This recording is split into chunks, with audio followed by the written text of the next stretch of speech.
Саламатсыздарбы. Өтіп баратқан аптада Жалал-Абадтағы шайлоо комиссиясы өзүнүн жума күнү кабыл алган чечимин жокко чыгарып, анын комиссиянын төрагасы кызматынан кетти. Анткени бийликтеги партиянын тизмесин алар жокко чыгара алды деген, анткени ал тизмеде каталар болгон экен. Башка партия менен мындай окуя болсо, балким эч нерсе болбойт эле. Жоргоп такси компаниясы менен МВД ортосунда жаңжал бир жума бою уланды. Адил Турдукуловго каршы Эркин Мамбетели сотко берди. Бүткүл сот чечимдери, жогорку соттун чечимдери, башка сот чечимдеринде жазылып турган нерсени Турдукулов айтса, сен мени ушинтип атадың деп аны сотко берип, эми 5 миллион сомго жыккан жатат. Европа комиссиясы Кыргызстандын авиакомпанияларын өз аба мейкиндигине киргизүүдөн баш тартты. Башка КМШ өлкөлөрүнүн бир дагы компаниясына каршы андай аракет көрүлгөн жок. 15-20 жылдан бери бул окуя такыр чечилбей, ушундай абалда келатат. Кыргызстан эч нерсе кыла албайт экен. Бирок эң негизги окуя бүгүн болуп өткөн референдум. Анткени бул референдумда Конституциянын 30 беренесинен ашык жерге 60-тан ашык өзгөртүү киргизилип жатат. Жана мындан ары муну демилгелеген адамдар биз мына Конституциянын авторубуз, Конституция биздики деп айтканга толук укуктуу болуп калат. Бул Конституция жөнүндө жана референдум жөнүндө сүйлөшөлү деп биз студияга убактылуу өкмөттүн мүчөсү, мурдагы 2010 жылы түзүлгөн, революциядан кийин түзүлгөн өкмөттүн мүчөсү жана башкы прокурор болуп иштеген Азимбек Бекназаровду чакырдык. Сиз бул революция жөнүндө акыркы 2010 жылдагы, андан мурдагы революция жөнүндө 5 жылдагы китеп жаздыңар эле. Ошол китептин презентация болгон жумада сизди таппай калдык, чакырып сүйлөшөлү деп, бирок азыр табылып жатасыз. Эми кандай оюңуз боюнча ушул Конституция өзгөрткөн Конституция мынары канчага дагы жашайт жана өмүр сүрөт жана ушул авторлорунун даңкын чыгарат деп ойлойсуз? Мен ойлойм, ушул телекөрүүчүлөрдүн көз алдында ошол китебимди мен сизге атайын жазып алып келдим эле. Мен дагы кол жазмам менен сизге тапшырып коеюн ушул китептеримди. Бул эмне үчүн дегенде, бул китептер сиздин, биздин муундун тарыхы. Рахмат. Анан кийин өзүңүз айтып аткандай, ушул эки революцияга катышкан революционердин заманын доору жазылган, камтылган. Ошондуктан телезрительдердин көзүнчө сизге, урматтуу Нарынаев мырза, ушул китебимди тапшырып коеюн. Ал эми 16-жылкы геноцид быйылына президенттин указы менен 100 жылдыгы болду. Бул биздин ата-бабалардын тарыхы, биздин коомдук комиссия президенттин указынын негизинде биз өзүбүз иликтеп чыктык дагы, аягында 16-жылы кыргыз улутуна каршы орус падышачылыгы тарабынан геноцид болгон деген тыянакка келдик. Бул боюнча да мисалы үчүн муну Балканда, Югославияда, мурдагы Югославияда 1995 жыл июлда Сребреница деген шаарда 8000 адам өлгөн. Ошол 8000 адамды 2 күндүн ичинде өлтүргөнү үчүн аны геноцид деп, бардык документтер геноцид болуп жатат. 16-жылы канча адам өлгөн? 16-жылы биздин эсебибизге караганда, биз эми тарыхый документтерге таяндык. Жусуп Абдрахмановдун, Турар Рыскуловдун, ошол эле жалаң орус тарыхчыларын Шестаков, Федоров дегендердин ошол 20-жылдары, то есть 16-жылдан 10 жыл өтөлегинде изилдеген документтерге таянып, 150 миңден ашык кыргыз 150 миң менен 8000 болуп атат. Эмне үчүн аны биздин тарыхчылар атай албайт? Анткени биз өз эгемендүү тарыхыбызды ушул күнгө чейин жазганга ээ боло албай келатабыз. Президент указ чыгарганы менен тарыхчылар да өзүнүн жыйынтыгын чыгарды. Геноцид деп айтылган жок, бирок кыргын болгон деп айтты. Булар тарыхчылар да эл аралык укуктун жоболоруна ылайык кыргын Бұл геноцидтің бір түрі, формасы. Ошондуктан биздин тарыхчылар деле геноцид болгон деп жыйынтык чыгарып койсо болот эле. Алар кыргын деп жыйынтык чыгарышты. Бирок геноцид деп толук айтылган жок. Мен айтып атпаймынбы, адамды 8 миң өлөбү, 150 миң өлөбү кеп анда эмес. Кеп мамлекеттин же кайсы бир уюмдун ошол этникалык топко, диний топко, кайсы бир элге болгон саясат эсептелинет. Ошону жок кылуу саясаты, тукум курут кылуу саясаты. 16-жылы ошондой саясат орус падышачылыгы тарабынан болгон. Эмне үчүн дегенде Колпаковский орусташтыруу саясатын ага чейин эле баштаган. Акырында орусташтырып жок кылыш керек. 16-жылы геноцид болгонун биринчи жолу ошол Госдуманын 16-жылы декабрь айында Кыргыз улуты Кытай менен Кыргызстандын ортосунда тиги Теңир тоодо тоо арасында кырылып атканда Госдуманын депутаты Керенский өзү айткан. Бул биздин орус падышачылыгынын түземчилерге болгон саясатынын кесепети деп. Декабрь айында 15 декабрь 16-жылы Госдумада Петроградда доклад жасап ошентип айткан. Буга күнөөлүү башкы күнөөкөр орус падышасы деп атаган. Анткени түземчилерди тыл жумушуна алуу башкы Россиянын ошол орус падышачылыгынын башкы мыйзамын бузуу менен кабыл алынган деп чыккан. Анткени жумушка согуш болуп аткан элди мобилизация кылыш керек болчу. Согуш Европа бөлүгүндө болуп аткан орус-герман согушу. Булар Орто Азиядан, анан Сибир элдерин алып атпайбы? Бул ошол убактагы орус падышасы законун бузат экен. Муну ошол Керенский өзү доклад кылып, биринчи ошол айткан. Бул түземчилерге болгон орус саясатынын кесепетинен эл кырылып атат деп. Анан болгон факты кыргындардын баарын айтып берген. Айрыкча мына ушул биздин түндүк кыргыздардын кыргынга учраганын ошондо айткан. Холодный, голодный смертке кетип атат бүгүн деп. Керенский айткан. Биз ошол Керенскийдин 100 жыл мурда айтканындагы биздин парламент президенттин указына карабай 100 жылдан кийин бир карап ушул маселени 100 жыл өтүптүр. Өкүнгө 100 жыл болуптур. Бир карап коелу деп парламент караганга жараган жок. Керенскийге окшоп доклад эмес, жөн эле ушул маселени бир карап коелучу. Эмне болду экен деп комиссия түзүп койгон жок.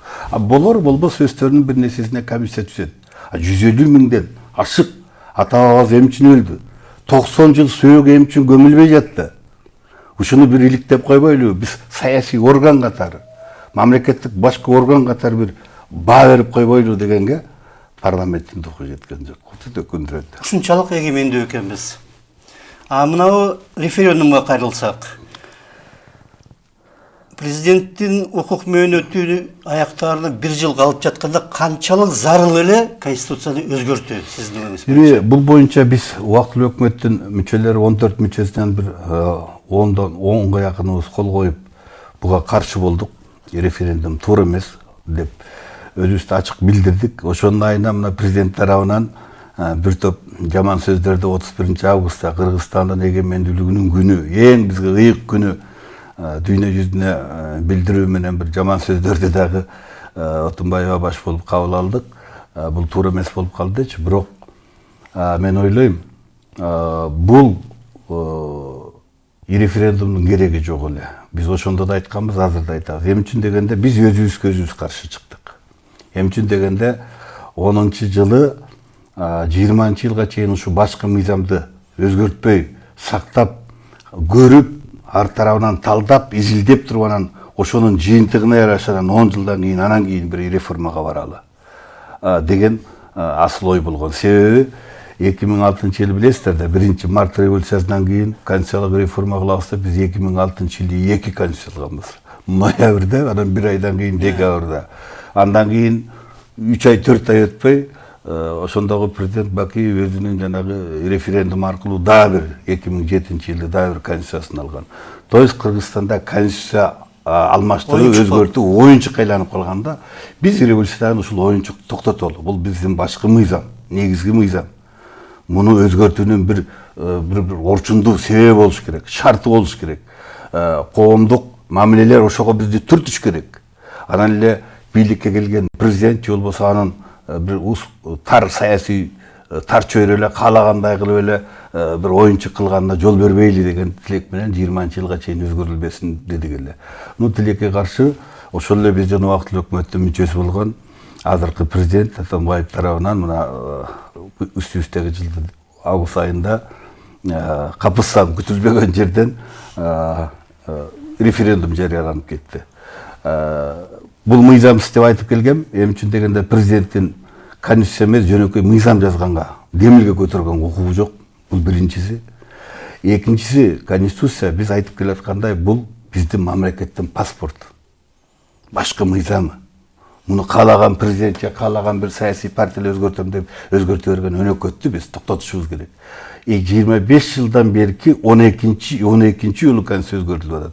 Ушунун кесепетинен мамлекеттагы и коомдагы биз бутубузга тура алган жокпуз. Зыянын гана көрүп келатабыз. Мына ошондуктан биз 20-жылга чейин бир эс албайлыбы? Андан кийин 20-жылдан кийин мынау оңдойсубуз керек экен деп ошол жерлерин оңдобойлубу? 10 жыл бою чогултуп келип туруп. Анан дальше этап менен бир өзгөртпөйлүбү деген аруу тилегибиз бар эле. Бирок тилекке каршы аны өз жана башында айткандай өзүбүздүн убактылуу өкмөттүн мүчөсү азыркы президент өзү бузуп койду. Мейли ушунчалык бузса Акаев деле бузуп баягы референдум өткөрүп өзүнө узурпация бийлик алган. Бакиев дагы ошондой кылды. Анда ошондой кылып өзүнө бир бийлик алыш керек эле. Президенттик башкарууну киргизиш керек эле. Же болбосо биротоло парламентке өтүп президентти парламент шайласын деп биротоло парламент системага өтүш керек эле.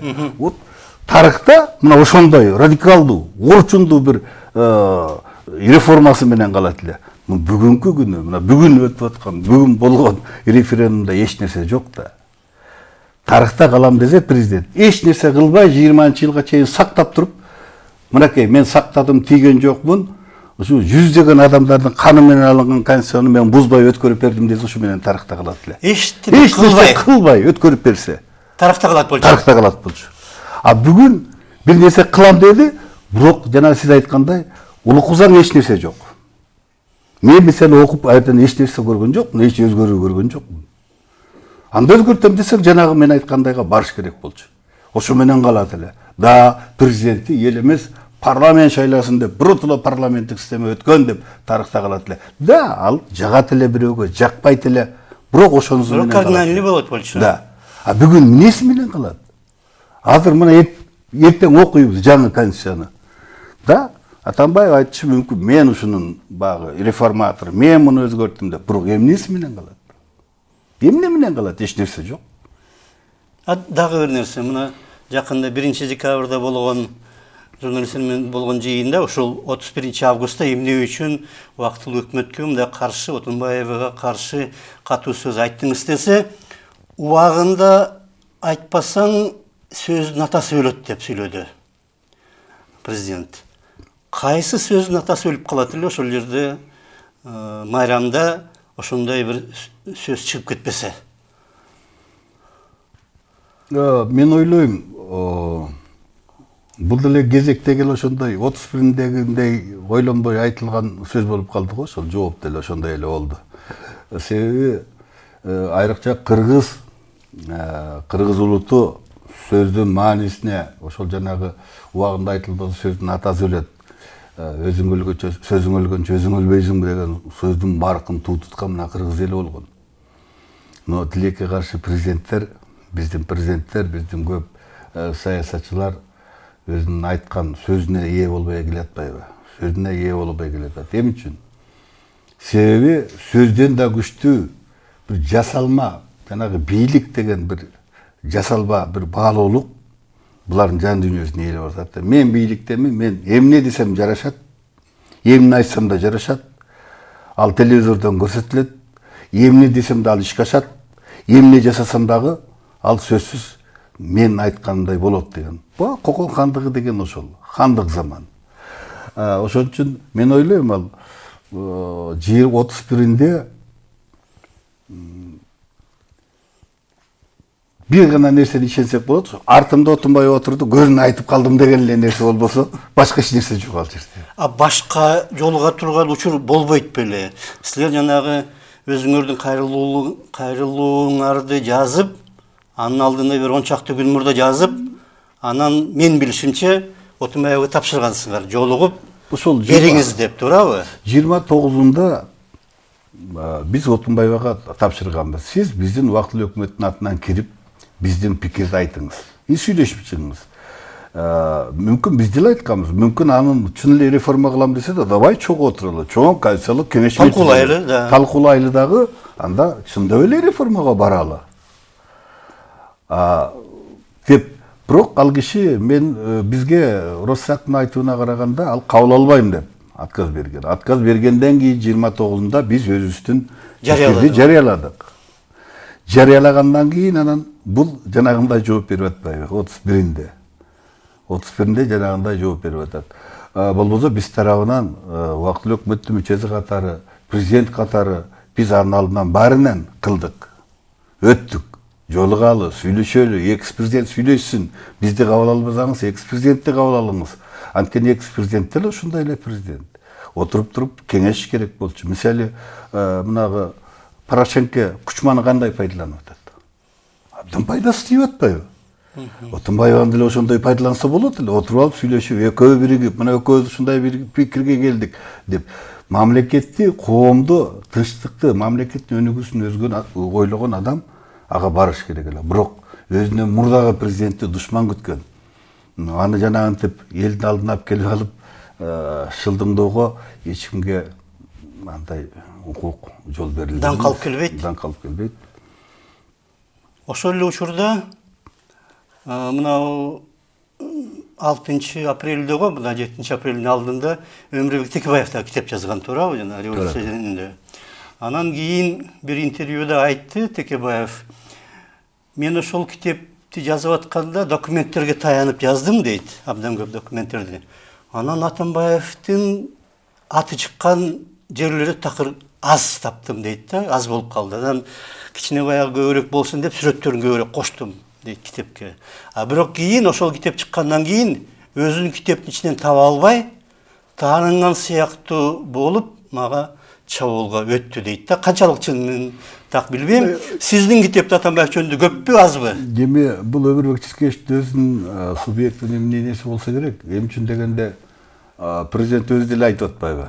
Мен убактылуу өкмөттүн көп иштерине катышкан эмесмин. Мен өзүмчө болгон, мен алар укпай койгон. Чындыгында эле туура. Эгер өзү катышпаса, өзү иш кылбаса, ал эми үчүн китепке түшүш керек. Бирок менин китебимде көп түштү.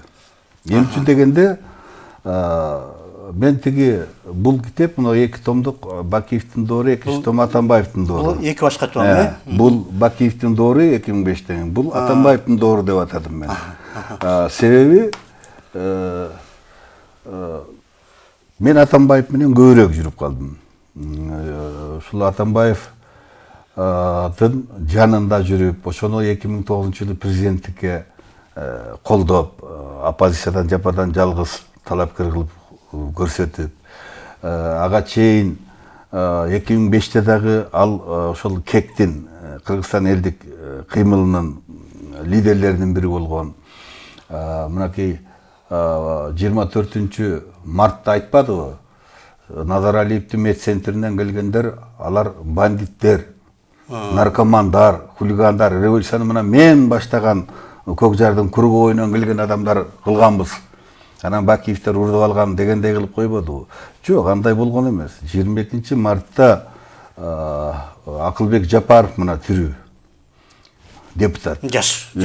Ушуну мен өзүмдүн ордума начальник штаб кылып, ошо КЕКтин начальник штаб, Бакиев төрагасы, ал начальник штаб бол. Что түштүктүн эле адамдары келип бийликти басып алды, Акаевди дебесин.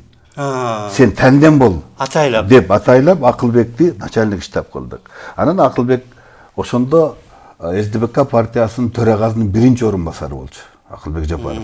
Мелис Ешимканов Рахматы жөнөкөй орун басары болчу. Анан Акылбек Жапаровду мен теге форумга жибердим. Алмаз Атамбаев менен сүйлөш. Алар дагы 24-нде митинг кылып атыптыр. Эшимкантты жанагы шайлоо боюнча Күрүгү бойда. Ал жерде кылбасын, мына площадьта, центральный аянтта кылсын. Колунан келсе алар биринчи площадька келсин да, анан биз Назаралиевдин медцентр борборунан келаткан бизди тосуп алсын. То есть эки жактын эли келип, багы эки күч кучакташып, анан бирге чоң митингди аянтта өткөрөлү. Десем, Акылбек айтып келди мага, жок, биз Мелис Эшимкантты депутат кылсак болду деп айтты Атамбаев. Тигилер Акаев кетсин деген лозунг менен келатыр. Мен ага кошулбайм деп бул киши келбей койгон. Ну, былтыр болсо, мына быйыл болсо башкача айтып атат. Мына мен кылгам, мына тюльпан деген биздин СДПКнын эмблемасы. Тюльпановый революция ошон үчүн болгон деп айтып атат. Жок. Мына мен эмне үчүн бул китепти жаздым? Ушу тарых бурмаланбасын. Ошол президент ошентип сүйлөгөндөн кийин, кой көзүмдүн тирүүндө, картай элегимде, булар дагы бийликте турганда ачуу чындыкты жазып коеюн. Анткени биз эгемен 25 жылдык тарыхыбызды дагы жаза албай атпайбыз. Мына үркүндүн 100 жылдык эмес. Кыргыз тарыхы канча миң жыл дейбиз, жок эчтеси. жарытылуу жазылды элек. Эч нерсе жок. Ошол убакта эле капа болбосун эми тарыхчылар, аналитиктер, башкалар. Президенттер эмне десе, ошону жердин түбүнөн болсо да таап, окшоштуруп бири-бирлерди жасаганга маш. Президенттин Атамбаевдин атасынын кокуй Алматыдан архивден таап келдик дегенди да айтып бербейди айрым тарыхчылар. Эми Атамбаевдин атасы Алматынын архивинде яткыдай ким экен ал? Не Кокон ханы экен, же вазири экен, же бир кол башчы экен.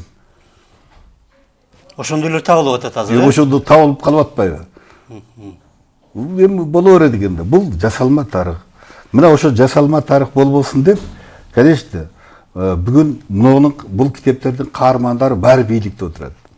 Баары депутат. Абдан оор болот экен. Бирөөгө жагат экен, бирөөгө жакпайт экен, бирөө таарынып калат экен. Мени минтип жазып койбойсуңбу, анан минтип жазып койбойсуңбу дейт экен. Мен ага караган жокмун.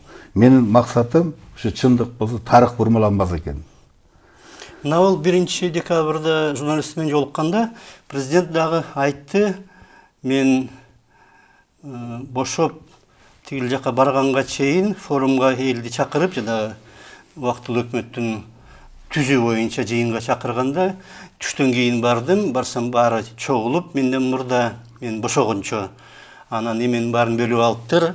Баягы мага экономиканы бериптир, а бирок экономиканы бергенде дагы финансын банктарга мен тиешең жок деп айтты, деп таарыныч сыяктуу кылып айтып атат да. Бул жери туура. Кийин ошол эле кечиресиз, эмеде ошол эле жылы 10-жылы атайын бир жекшемби күнү менин эсимде, жекшемби күнү атайын журналист чакырып айтты эле, мына Темир Сариев менен Азимбек Бекназаров ячейкадагы миллиондорду бири-бири бөлүп алды, бул ушундай кантип болсун, революция кантип ушундай болсун деген сыяктуу. Ошол жөнүндө барбы бул? Бар. Эми үчүн дегенде 7 апрелде мен Нарында болгом. Мен Нарындан кечкурун келдим. Мен Нарында жүргөндө уктум, бул жакта бардык лидерлерди камап койгонун, бир гана Россакына карматпай бекинип жашырынып калганын билдим. Ал киши менен телефон менен сүйлөшүп атты, тезирээк келбейсиңби бияга деп. Мен айтып аттым, келем, бирок Нарындык миңдеген киши менен барам. Анан чында кечинде ошондой кишилер менен келдим. Бир 50-70 машина менен келдик биз. Келгенде уже мөгүн бүтүп калган экен. Чындыгында эле бул факты Атамбаевди СМБда кармап, анан көрсөтмө берүүдөн баш тарткандан кийин муну Бишкек шаардык ички иштер бөлүмүнүн ИВСине барып тыгып салган. Бул факты. Которуп. Калгандардын баары СМБда калган.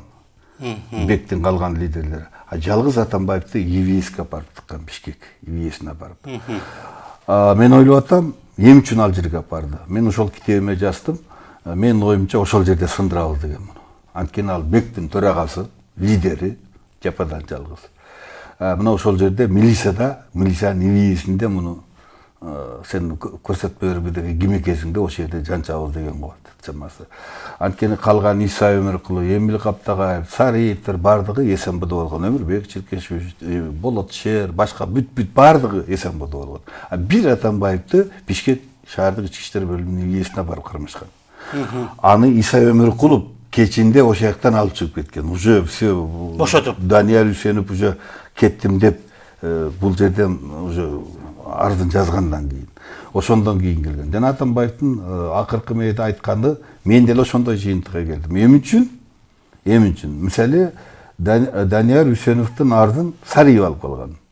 Эми үчүн Атамбаев алып калган жок. Эми үчүн Атамбаев менен сүйлөшкөн жок деген вопростор көп. Көп. Эми үчүн аны менен сүйлөшкөн жок.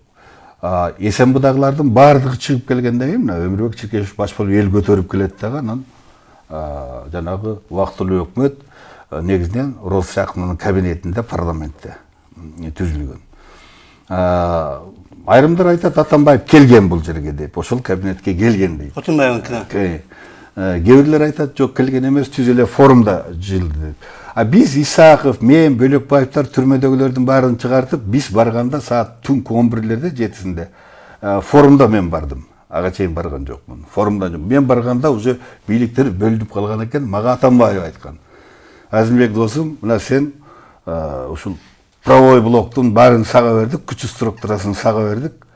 Роза Сакынова төрайым болду, мен бүт экономикалык блокту мен алдым деп айтты. Мен күлүп койдум. 2004-жылга окшоп калыптыр да дедим.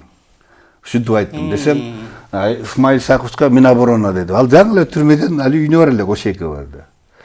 Правовой блоктан эркиндерге сен өзүң эми кызмат таап бер деди. Ошон үчүн мен аны Финполго койдум кийин.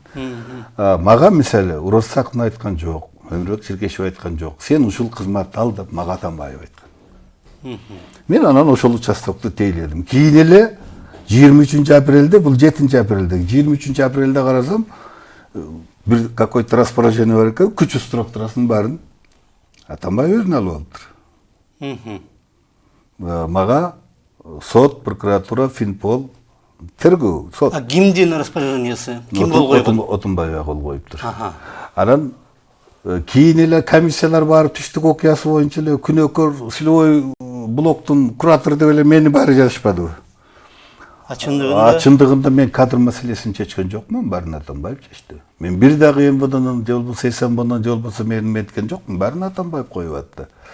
Бирок жоопкерчилиги мага калды. Эмне үчүн? Жана өзү айткандай да, ал анткени аяка барган жок.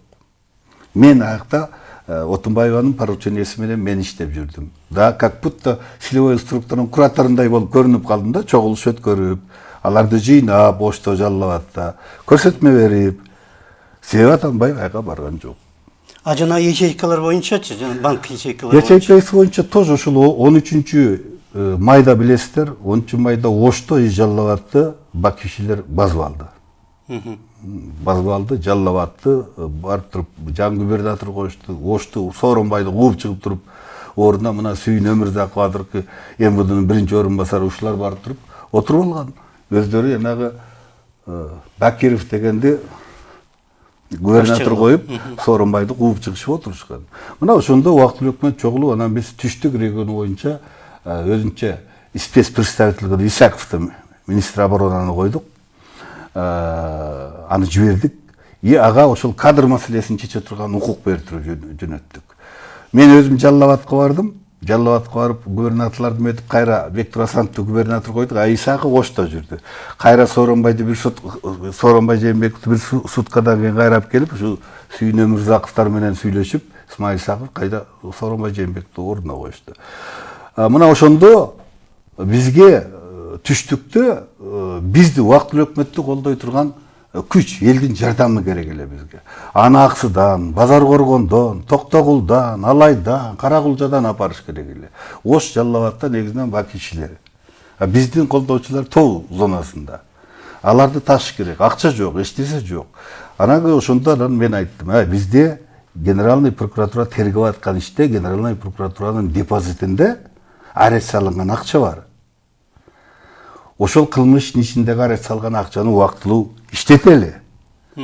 Аны силер кабыл алгыла дагы распоряжение убактылуу өкмөттүн чечими менен бөлүп иштетели. Элди мобилизация кылат. То есть Кыргызстанды экиге бөлүүдөн сактап калыш үчүн бизге акча керек болду. Анткени түштүктөгү областтарды бакиевчилер ээледи. Кыргызстанда коркунуч пайда болду. Кыргызстан экиге бөлүнгөн турат. Эки област ачык эле айта баштаган. Эки област бөлүндү. Президент Минскиде ятып заявление берди. Эмне кылыш керек? Бизди колдоочулар барайын дейт, мисалы Аксудан. Ну, жол киреси жок. Бензин кое албайт. Мына элди мобилизация кылыш үчүн айрыкча элди кошунду тартип тынчтык сакташ үчүн биз мобилизация кылыш үчүн акча каражаты келди. Биз ошондо анан пенсионерлер пенсияга тийгизибиз келген жок. Айлык акыга тийгизибиз келген жок. Бюджеттик акчага тийгизибиз келген жок. Бирок арест салынган акчаларды бул ячейкада эмес, уже ячейкадан тергөөчүлөр алып, прокуратуранын өзүнөн эмес, прокуратуранын депозитинде турат. Ошонун каржы министрлигине алып, анан ошону бөлөлү дедик. Мына ошону Сарыев экөөбүз сүйлөшүп атабыз. Мен айтып атам Сарыевке, сен каржы министрлигине кабыл ал. Аны өзүңө кириште, анан кайра убактылуу өкмөттүн чечими менен, распоряженияси менен кайра бөл областтарга, күчү структураларына. Мына ошол записибизди чыгарды дагы, булар ячейканы бөлүп атат. Жок, ячейкага биз Назбанкка кирген жокпуз. Аны тергөөчүлөр, мен мына китепке ошонун документинде койдум. Халмырзаев деген генеральный прокурордун биринчи орун басарынын санкциясы менен ячейкалар тинтүү болгон. Обыск, тинтүү.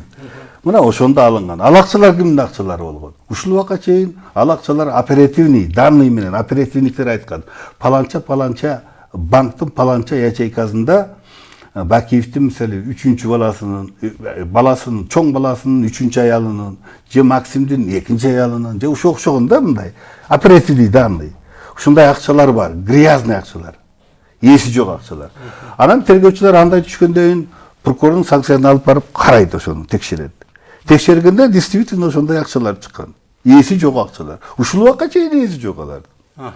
Анан мамлекет калат дагы приходовать этет. Ошону анан ошол жана Кыргызстан реальный бөлүнүүдөн ошол акчалар менен элди апарып, анан 2 күндө, 3 күндө ал жерге элдик кошундарды кармап, биз ошол сактап калдык. Бул жерде аны мен же Сарыев экөөбүз ячейкеден алган жокпуз, аны тергөөчүлөр алган акчалар. Кадимкиде Назбанктын өкүлү катышат экен, видео камера тартылат, понятойлор катышат, кол коет. Кстати, кийинки парламент, 5-чакырыштын парламенти муну изилдетип анан жана Жейналиев деген отчет бербеди 2012-жылы. Парламент отчет бербеди. Мындай бөлүнгөн экен, мындай бөлүнгөн экен. Айтып берди да? Бүт айтып берди, отчетун бербеди. Ошондон кийин бул вопрос жабылбады.